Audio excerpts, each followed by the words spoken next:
It's the holidays, which means it's the perfect time to have a look at a technology that seemed almost forgotten. So nobody's using it anymore, but why?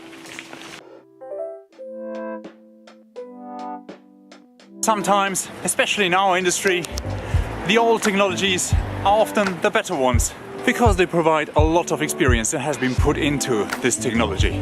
In this case, we're talking about a piece of technology that's 100 years old. Well, not this one.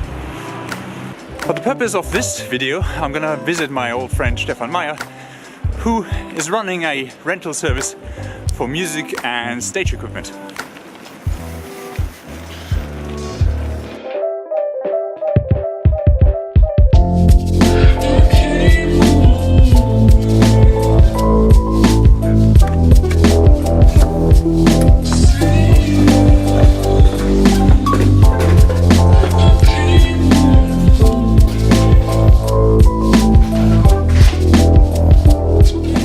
Around 1930, Ludwig Pani built the first projectors, and they soon became the peak of technology in theaters until digital projection took over.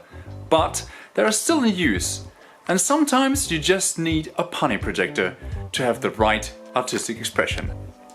The classical Pani projector is actually just a huge lamp housing with an optical system in the front that allows the light to go out in parallel, and then a few huge screws to mount a lens on.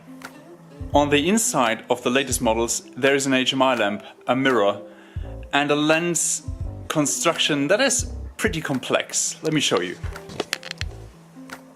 In the center we have the HMI lamp, which is really sensitive, so we shouldn't touch it. A very sensitive glass mirror and a pack of lenses, a Fresnel to bundle the light, then another convex lens to even bundle it a little more. Then we have the special Pani filter that keeps the heat of going out. And in the front there is another lens to make the light come out parallel. The slide holding mechanism consists of these wheels that have a eccentric screw in the middle, so you can actually just adjust them. A holder for the sliding slides, because there's always two slides in one holder. And then the lens mounting, which is actually those big screws. The reason why Pani projectors are so popular in theater is that this lens mechanism can not only hold the lens, it also holds a wide variety of additional optical tools, filters and effect wheels. Wheels? Those are big wheels made of glass that carry an effect, like in this case water, floating water, and they rotate. Those mechanical slides are being placed where the slide normally sits and project the effect. Share, like and subscribe. There is a huge number of effect wheels out there, everything you need. Clouds, rain, fire, everything you need and seamlessly looping. And as a quick disclaimer, this video is not sponsored by Music Express or Pani, but if you want to try out, I'll link below the address where you can find prices and the possibilities of hiring one of those if you try it out for your event or just be very nostalgic and do something old-fashioned like I do. Pani projectors are also really easy to maintain. There is an opening on the sides on which you can access the lamp. The easy to access inside makes it look like Soviet rocket science. And it is a bit like this. Everything is hand-built. The rest of the immense housing is dedicated to cooling, as is the big cooler in the front that blows air over the slides that are being placed within the light channel. Of course, those projectors can't project videos. They are for stills that are being printed on 18 by 18 centimeters glass sheets. They will be placed in those frames. These frames are designed to have two slides, and they can be slided, perhaps this is why they call it slides, in front of the projector. These frames are being held by this stopper as soon as the slide is in position. Now you can adjust the Z-axis and the slide can be projected.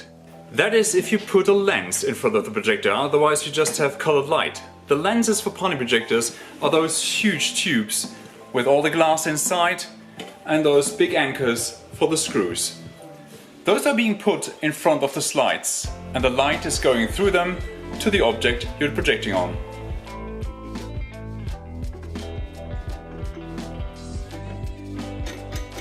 And the focus is being done by pulling out the whole lens.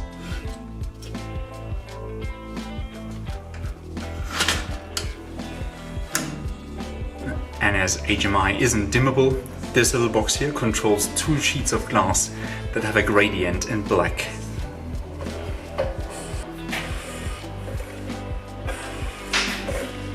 The only possible issue is power.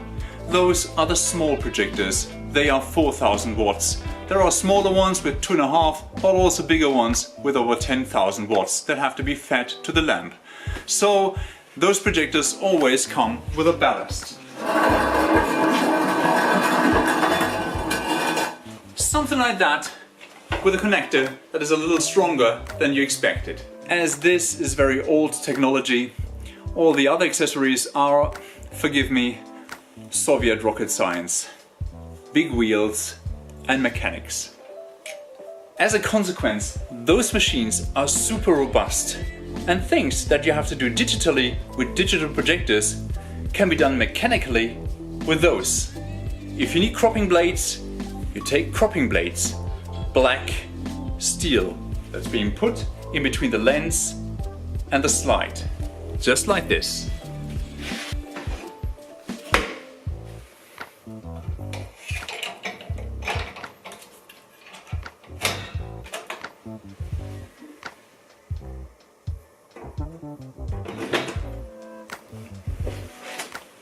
There is no way on earth you're gonna get a clear, black, sharp crop like this on a digital projector.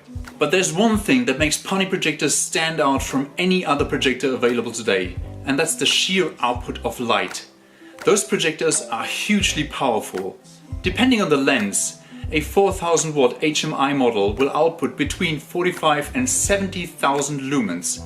This is an amount of light that you can't achieve with any digital projector. And if it's for still images that you want to project, those projectors have a resolution that is equal to the printing resolution on 18 by 18 centimeters of slide. And surely, if there are any questions technically or artistically how to produce those slides, how to use the lenses, where to get those projectors, please comment below and I'll get back to you as soon as possible. Sure, it's a matter of passion as a rental company to put all these old machines into your storage, but it's a good passion.